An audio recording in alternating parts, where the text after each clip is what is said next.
Microsoft.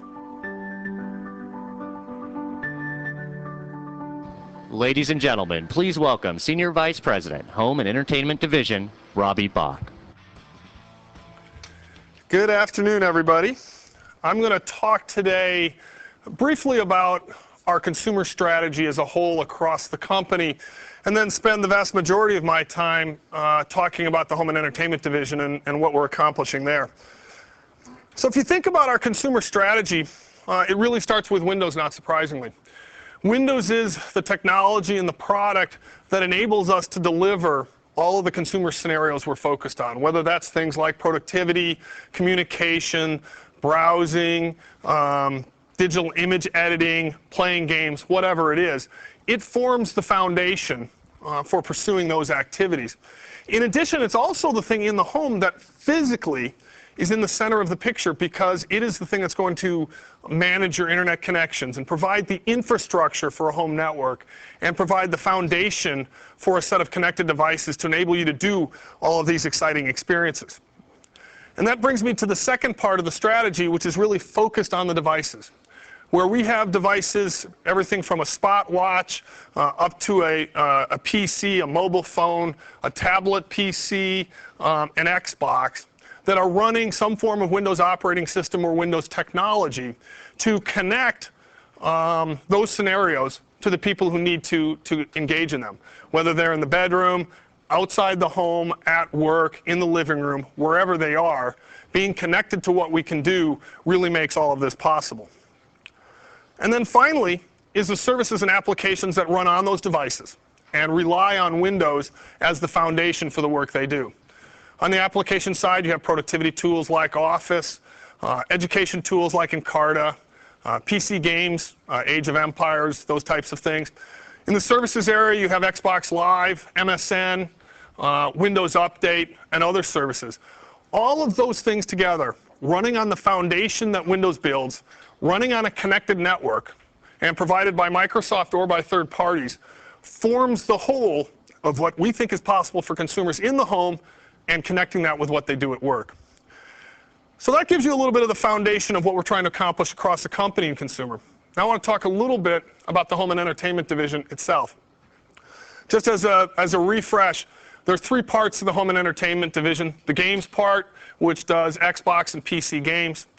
The Home and Retail Division, which does consumer apps, Macintosh applications, consumer hardware, as well as is being responsible for retail sales for all of Microsoft's products, including Office and Windows, and any other products that we actually sell at retail.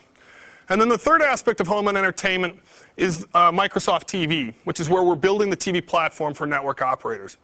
And all of these things work together to help deliver on that consumer strategy we talked about.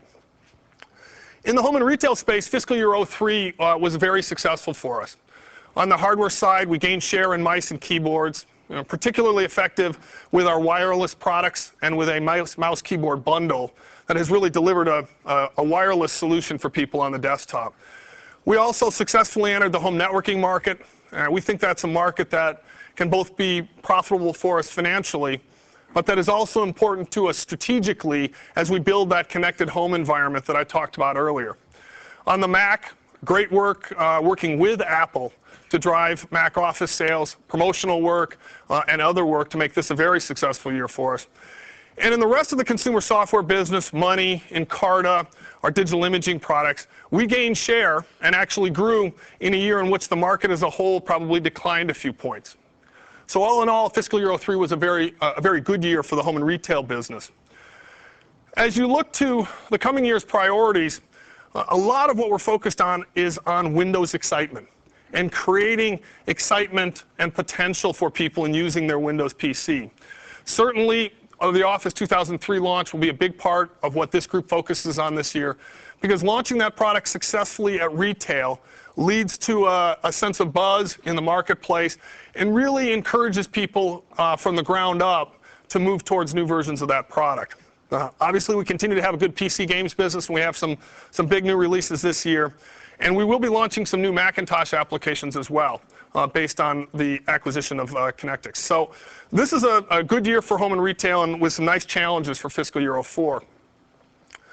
Microsoft TV in fiscal year 03 also was a year of building momentum and really laying the foundation for what I think is a very positive future. During the year, we launched our TV IPG product, which is our interactive programming guide, as well as Foundation Edition, which is the platform for network operators to build applications on top of. We signed 9 deals, 5 in Latin America, 4 in the US, including a deal with Comcast and Time Warner for trials and hopefully ultimately rollouts of that technology. So that's a big step forward for us in making progress in this marketplace. We've already deployed in Latin America 70,000 units of the programming guide, and I think you'll see more of that in the coming year. Finally, in the 03 accomplishments, we've done a lot of work with Cable Labs, which is the industry consortium that drives standardization technology, to incorporate .NET into their OCAP standard. That sounds like a little bit of a small point, but it is an important sign that we're making progress in working with network operators in a positive way. As we look to fiscal year 04, it's really about executing on the momentum that we've built to date. We want to get Foundation Edition into trials and then into deployments. We want to keep growing the IPG business to get more deployments there.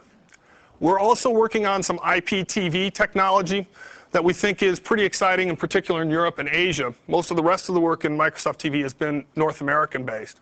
So this presents us with some new opportunities, and there's some foundation technology work we're working on to make that happen. And finally, we'll continue on the standards effort, both with standards bodies in the US and around the world, to incorporating our technology and making it work well for the cable operators. When you go to Xbox, this year was a pivotal year for us, and a year in which we made a tremendous amount of progress in the marketplace. As you heard on the conference call last week, we've shipped to date 9.4 million consoles worldwide. Our market share is up to about 25% in almost every market, with the exception of Japan, which I'll talk about in a moment. We launched Xbox Live successfully. It's now the largest gaming service, paid gaming service in the world. 500,000 paid subscribers thus far, with a lot of positive momentum around that service. On the game side, we're ahead of any console at this stage in its life in terms of selling games. Our attach rate is higher than any console has achieved at this point in its life. Our first-party group that produces Microsoft titles is now building a series of franchises that we think will build our portfolio for the future, which is critical to the long-term success of Xbox. And equally critical, we've gotten great support from third parties, and I'll talk a little bit about that in a minute. But third parties really are doing a great job driving the platform and freeing up our first-party group to focus on platform innovation rather than trying to have a title in every category. So it gives us a little bit more flexibility in what we're doing. As you think about our priorities for the coming year, it's really about expanding content, community, and competition. Because we're now in the phase of the market where things are getting beyond the core gamers and we're into the broad-based market. So really, the group is focused on making sure we have great games that excite people regardless of the demographic. By the end of this holiday, we'll have about 400 titles. You can see there some of the key franchises. We're actually going to show you 2 of those today.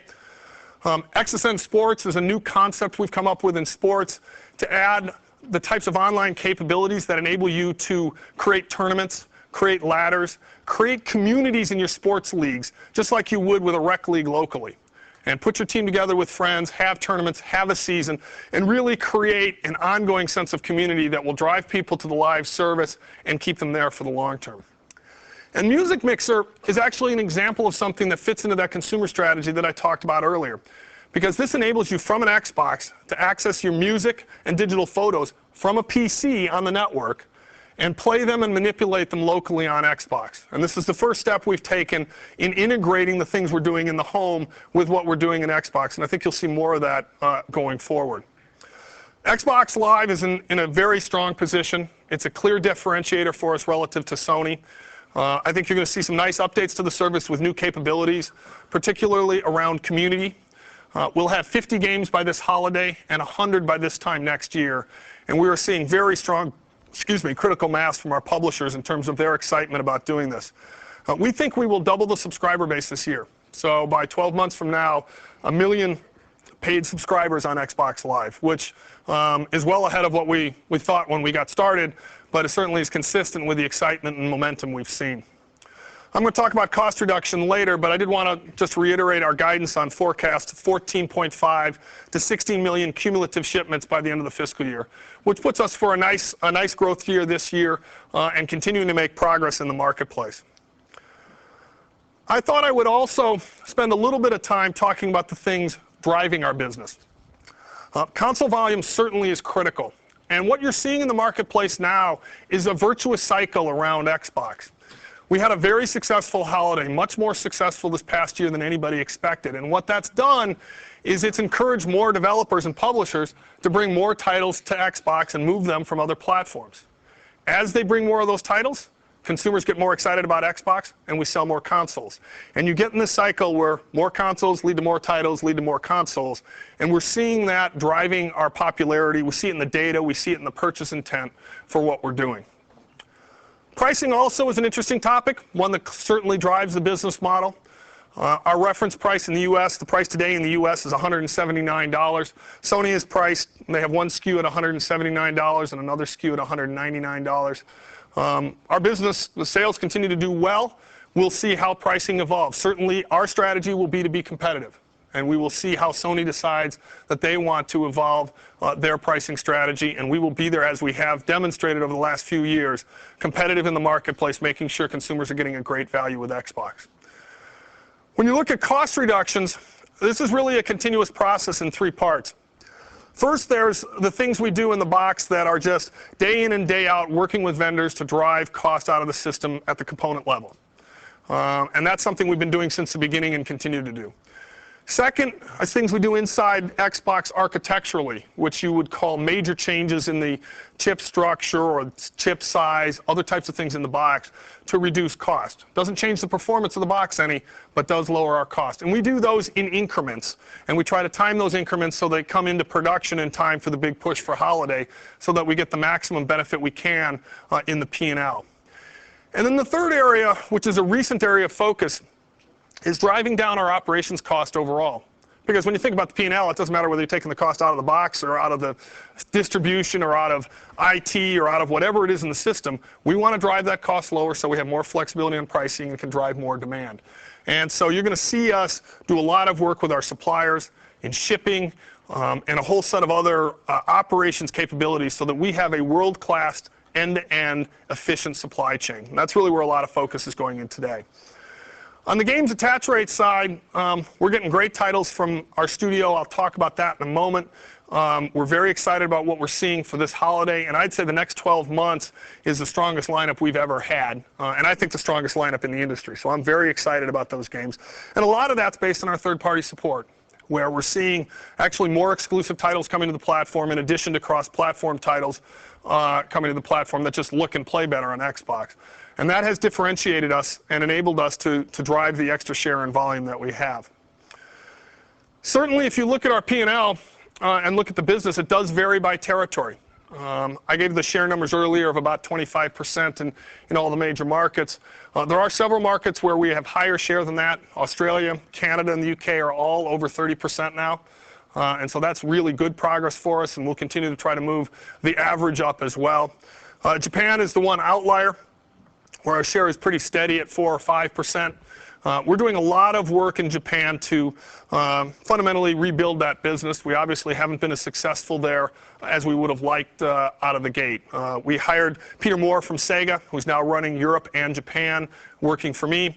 And he is there. In fact, he is there today, working with the team, building relationships with partners, putting the foundation in place for long-term success. And the way you should think about Japan for us is it's something we're committed to long-term. You probably won't see the numbers change a lot in the short term, but that we're committed to long-term, and we're going to be successful in that marketplace, and we're taking the steps necessary to enable us to do that. From a competitive perspective, obviously Sony is the primary competition here. They've done very well in the market. They started with about a year to 2 year head start on us, depending on which market you look at. I'm actually very pleased with the progress we've made against Sony to date. There's obviously more for us to do. We think things like Xbox Live and our game lineup are the principal things that are going to drive us to more success, because they clearly differentiate Xbox from what you can get on a PS2. And we plan and hope to continue to make progress in that competition. Finally, on the console cycle side, I just wanted to point out that we're sort of in the part of the cycle that console cycle kind of goes in these bell curve cycles for hardware and software. Hardware slightly ahead of the software curve. And we're now sort of right at the peak of those two curves where hardware sales are kind of at their max in the cycle and software is getting to its max in the cycle. The exciting thing about that for us is it means that things right now are about the games. They are about, it's not about the design of the box, it's not about the features of the box, because people know that. It's been in the market for a long time. Now it's about the games you're producing and the excitement you're generating with those games. And as I'll talk in a minute, we're very excited about the portfolio of games we have going forward. One of the big things in that portfolio is making sure we broaden our audience. Xbox has done exceptionally well with what you call a more dedicated gaming audience. And we are now, given our size and scale in the market, broadening out to reach more consumers. So what you see here are titles from a variety of publishers: Electronic Arts, Atari, THQ, Sega, Konami. These are titles that reach into the broad audience. The first 3 or 4 there are movie franchises that people know, and it's an easy purchase for people to make at retail. The next 3 or 4 are games that are probably designed for a younger audience. So Finding Nemo, SpongeBob SquarePants, Grabbed by the Ghoulies, which is from Rare, the company we acquired last year. Sonic Heroes is a young person's audience. Then there's Music Mixer and Dance Dance Revolution, which are what I call alternative entertainment products. They're not really games. I mean, Dance Dance is sort of a game, but it's a dancing game. And Music Mixer gives you the ability to manipulate music and photos, do karaoke, and a set of other things. It is entertainment. It's just not traditional video game entertainment. And that reaches to a broader audience and a broader demographic. I talked a little bit about XSN Sports today. That's a key initiative for us, and we'll kick off with the launch of NFL Fever shortly in a couple of weeks. The other title I want to talk about is Project Gotham Racing 2. PGR 1 sold well over 1 million units as a launch title for Xbox. And we think Project Gotham Racing 2, which will be support Xbox Live, will be an even bigger title. And so I'm going to invite Scott Lee out to give you a little tour of Project Gotham Racing 2. Scott? Thanks, Robbie. Project Gotham Racing 2, or PGR2 as I call it, PGR1 was the best-selling racing title on Xbox. It outsold the competition by almost 4-1. So we're going to jump in today to give you a little tour around the lap of Florence, Italy in an Enzo Ferrari. This is a 660 horsepower car, $750,000 if you're lucky enough to be invited to buy one.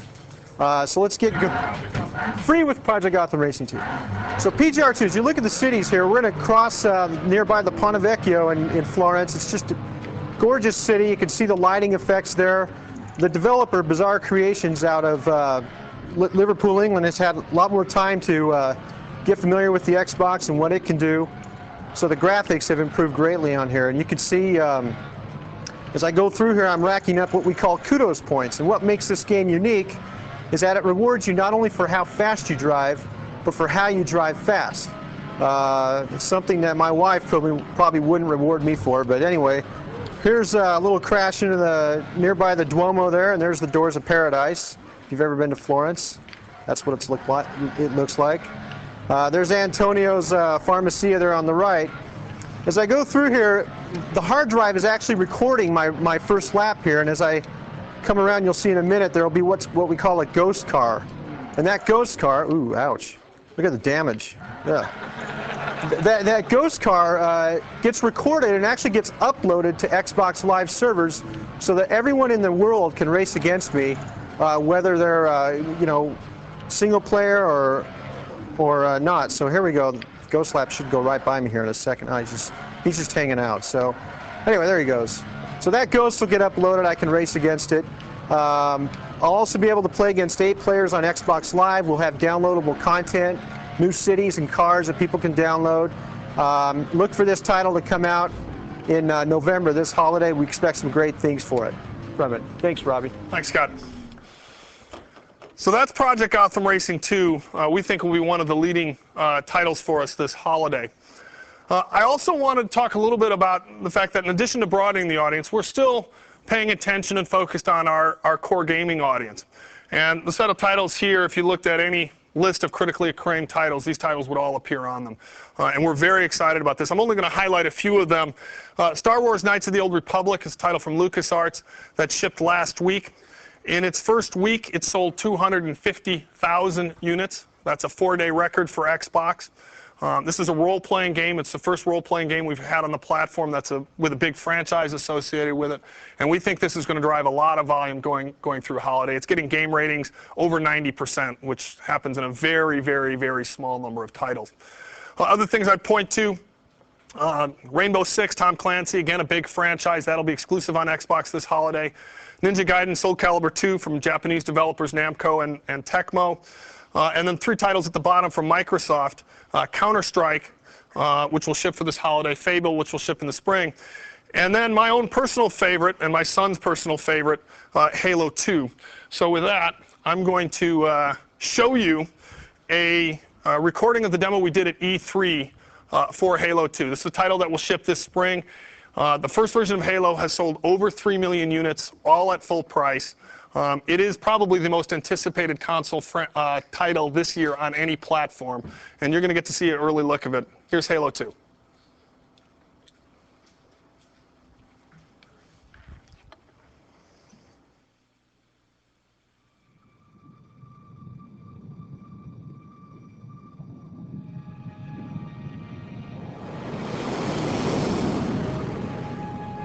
It took 2 in the nose, then dropped into the atmosphere. Who was first contact? 405th out of Diego Garcia.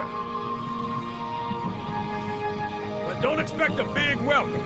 Coming to wipe most of them out before they hit the ground.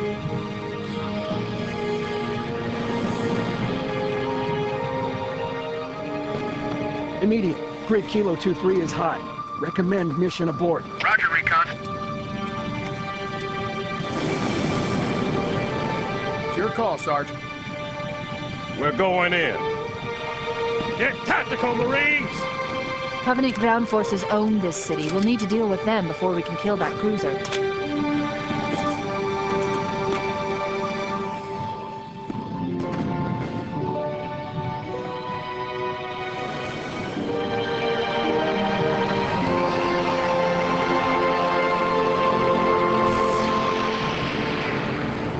Pile out! Go, go, go! I'll evac the wounded. Keep me posted, Cortana. Of course, Sergeant. Sir, Corporal Perez, A Company? CP's this way. Must be seeing things. That's the brass dude with the shit. Come on, come on, come on! Stay with me, Marine. No tags. Hang 2 units, O'Neill, and he needs an airway. I'm calling it. It's 1900. The lieutenant got hit as soon as we dropped in. Who's in charge now, Corporal? Sergeant Banks, ma'am. He's pinned down up front. Come on, I'll show you.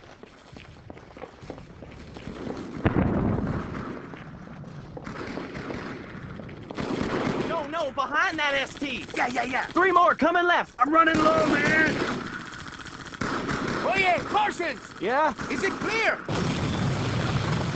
You tell me. Coño. Friendly's moving out! Covering fire!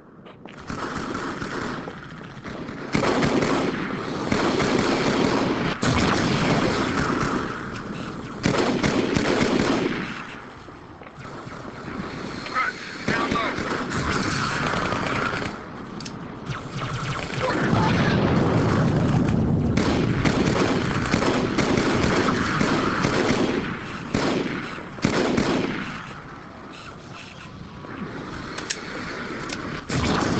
When I asked for reinforcements, I didn't think they'd send a Spartan.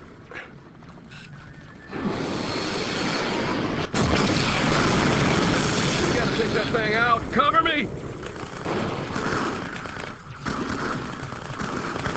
Tech HQ, this is Sergeant Banks. Bring that hostile artillery 200 meters northeast of my position. 3 miles over.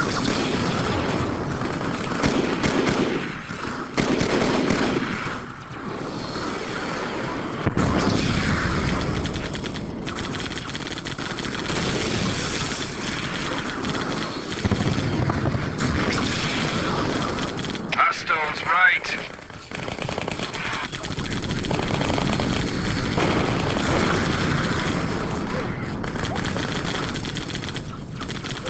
Damn it, HQ! Is anybody on this break? Sergeant, this is Major Easley. Hang tight. We're inbound.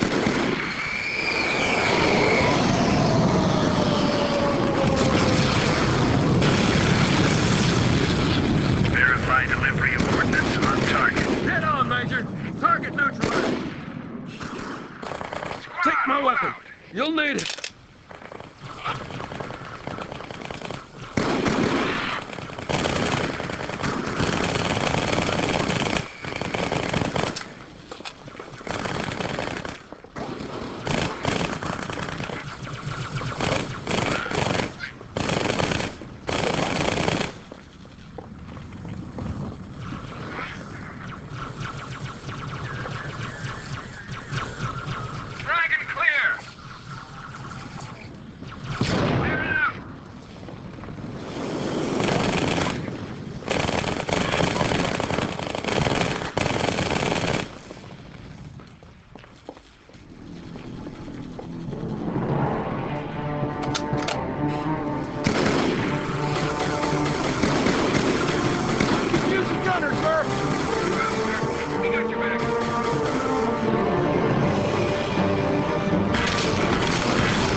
To your right. Wait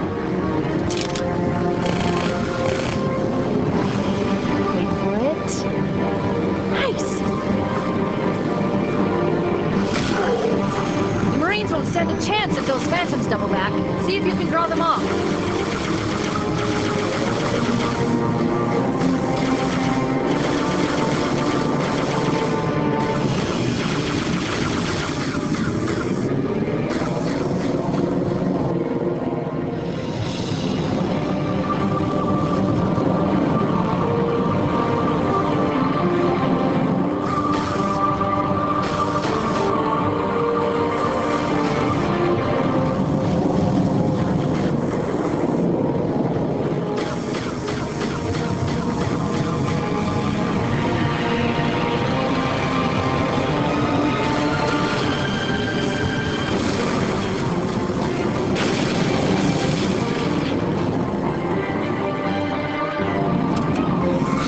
Hang on.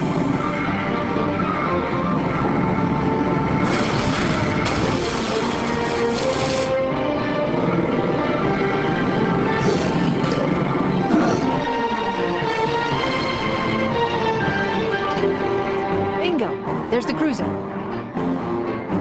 Now, all we need to do is...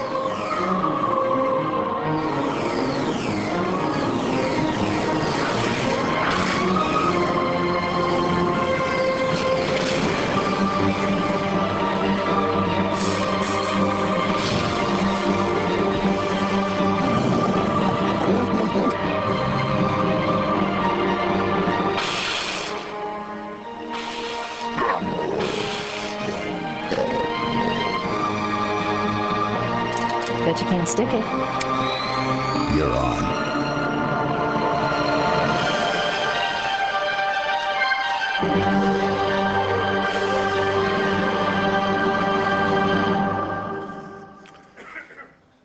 So that's Halo 2, probably our feature title for the year. If you look across all of our businesses, whether it's in home and retail, Microsoft TV, or in Xbox, we feel like we're making a lot of progress on the product side, on the marketing side, and in the market itself. And I think fiscal year 04 will be another example of that continuing. Thanks very much.